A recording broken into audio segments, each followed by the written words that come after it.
Today, we're going to be learning about what led up to the Great Depression. So, what was life like before the Great Depression started? And we're going to start reading on page 8 of the book called The Great Depression in chapter 1. What I want you to be listening for is what was like life before the Depression. So, we'll begin on page 8. It says, after World War I ended, the American people were very happy that life was getting back to normal and celebrated. Soldiers came home and started to work and to raise their families. Technology was getting better and better each year, and that meant there were more and more jobs to be had, working in large production factories where radios, cars, and other household items were manufactured. With so many people listening to the same radio stations, advertisements were broadcasted to make people want to buy the same products. As a result, factory production went up, which meant that everyone made more money, which made them buy more, which meant more work, and so on. Economically, things were going very well. As music became more and more popular, because technology made it easier to record and broadcast music from coast to coast, people began for the first time to go out and dance in nightclubs. As industry kept growing, the population in large cities grew, and it was during this period that the majority of Americans became city dwellers, not small town country folk, as they had almost always been before. With so much change in the air and so much money in their pockets, a lot of Americans thought that the good times would never end. This time period was called the Roaring Twenties. Large companies were quick to take advantage of all this money floating around. They began to sell shares of companies for higher and higher prices at the United States stock market. Do you know what a share is? Do you know what the stock market is? Let's find out. Whenever a business wants to grow, it has to find investors, who are people that are willing to give the business the money it needs. In return, the investors get a part of the business's profits, if there are any.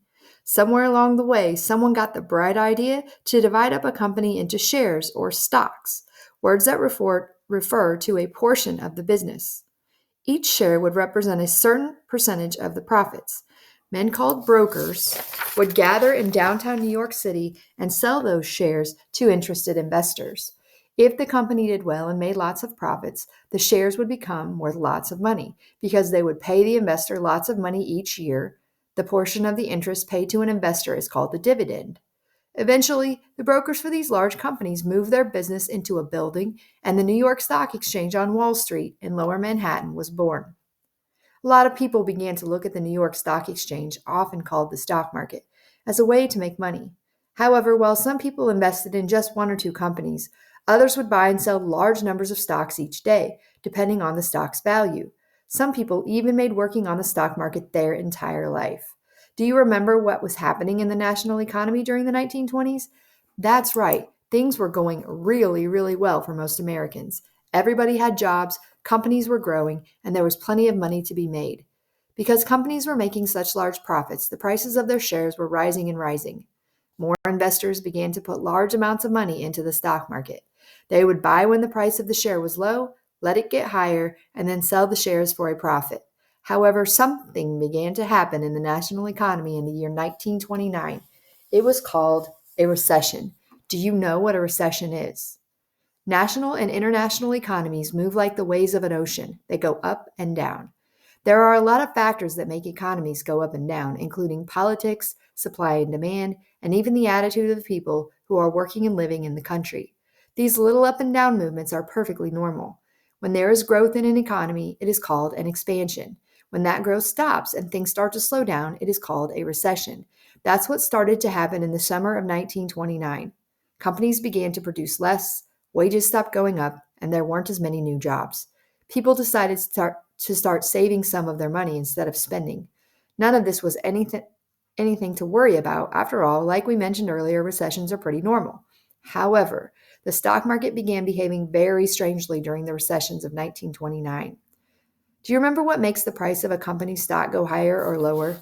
Well, it depends on how well the company itself is doing and how much money it is making for its investors, who are called shareholders. When there is economic expansion, the company makes more money and the prices of the shares rise because the investors are getting richer. When there is economic recession, the company makes less money, the price of the shares go down because the investors aren't making as much money. However, in the summer of 1929, when the U.S. economy entered into a recession, the prices of the stocks did not go down as they were expected to do. Instead, they kept on going higher and higher. This was kind of strange, and a lot of people wondered what was happening. Even though most of the large factories were making fewer products and had less money, the prices of their shares were through the roof. Economists, people who study financial markets and economies, call a situation like this a bubble. Why? Well, think about it. Have you ever blown a bubble with gum or with soapy water? What happens when it gets too big? It bursts. That's what happened with the stock market in 1929. Let's find out more. So, as we continue learning in this unit, we're going to find out what happens when all of this good times kind of turns into bad times, and the recession goes on, and the stock market crashes, and all kinds of other crazy things go on. But we need to focus first on what's going on before all this.